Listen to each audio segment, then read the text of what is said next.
Hi there, it's Kevin for the Figaro Owners Club, and it's great to be with you on this lovely warm autumn day. Today's video is all about how to wash the Figaro. Now I know what you're thinking, I don't need to be shown or taught how to wash a car. You may be right, but with the Figaro it's got some really funny little idiosyncrasies with the car, and it might be worth watching this video, especially if you're new to the car and you want to sort of take care of it and not damage it. So here we go, the first part of the video. So the first part is basically to rinse the car. You don't need to put any car shampoo in a bucket.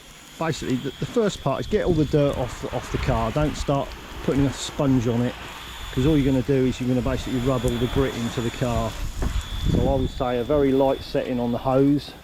What you don't want to do, you don't want to use a pressure washer, and the reason is because with the Figaro you've got a lot of this beautiful chrome trim with these little rubber inserts here, certainly here, and because of the age of the car, and up the top here, because of the age of the car, I mean these are quite vulnerable anyway, and if you put a pressure washer on that, it's just going to end up pushing it out or destroying it. So don't use a pressure washer, as tempting as it may be.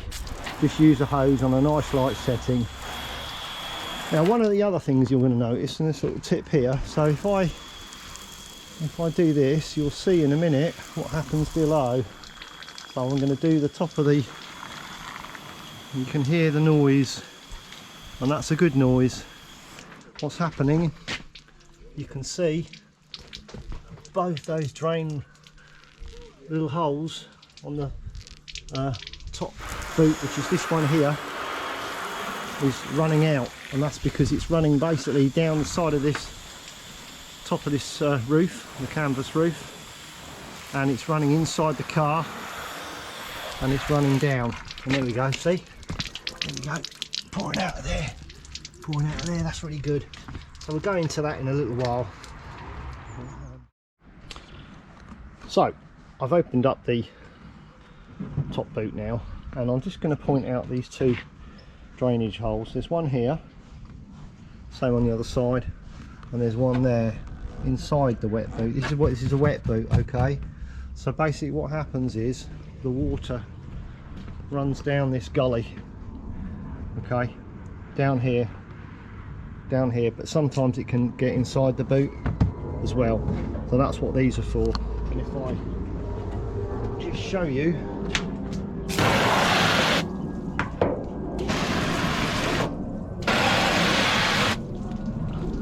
there we go. So that's designed to be wet, that's designed to run off of there. Okay, so when you're washing the car, I'm not suggesting do this every time, but it might just be worth just checking that all these drain holes are working okay. So there's four, there's two this side and two the other side. So I also do inside here, inside the wheel arches, it's worth doing, and around the wheels as well. Be a little bit mindful of too much pressure, because there's lots of little holes here that the water can get into. And again, all with a light hose setting on the minimum setting, not too powerful. So next part is to add the shampoo. So I mean I use Zip Wax Turtle, but I mean, you know, there's loads out there. I'm not suggesting this is any better or worse than any others. So a little bit in the bottom and some lukewarm water. So the next part, obviously you've got your shampoo mixed up. I'm not going to be doing this because people don't know how to wash a car. One of the things I wanted to talk about though are these magic sponges. They're so good. You dip that in water and they are brilliant for cleaning the old roof. Look at that. All right, that's so good. It gets into all the little tiny pores in the canvas. Fantastic they are. So that's a good little tip. Get yourself some magic markers. I mean, you can get them on Google, and obviously just Google magic markers, magic sponges. And did I say magic marker? Might have done. Magic sponge. That's what I mean, not a magic marker. And it was really good, and you can see what the dirt coming out of that. So basically I'm going to go over and sponge the whole car with the shampoo. Oh, and another good little tip is always leave the wheels until the end, and the reason is because they're going to be the dirtiest part of the car. What you don't want to be doing is washing the wheel and then taking the sponge and putting it on your bodywork. So what I always do is do the wheels right at the end when all the bodywork's finished. So it's just my little tip.